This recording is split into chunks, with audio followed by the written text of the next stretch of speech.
ফার্স্টে চাউমিনগুলোকে জলের মধ্যে নিয়ে সিদ্ধ করে নিয়েছি হালকা নুন দিয়ে। আর এখানে পেঁয়াজ, একটা টমেটো, একটা ক্যাপসিকাম কেটে নিয়েছি।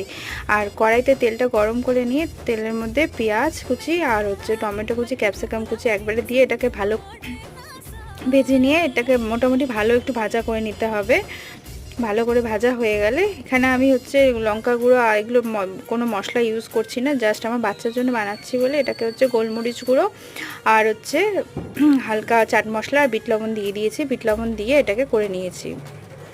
এখানে দেখো বিট লবণ দিয়ে দিলাম আর চাট মশলা দিয়ে দিলাম।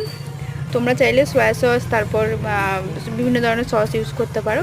তারপরে এটাকে চাউমিনটাকে দিয়ে হালকা করে ভালো করে নেড়ে ছেড়ে মোটামুটি একটু ভালো ভাজা হয়ে গেলে এটাকে নামিয়ে গরম গরম পরিবেশন করবো স্যালাড আর পেঁয়াজের সাথে।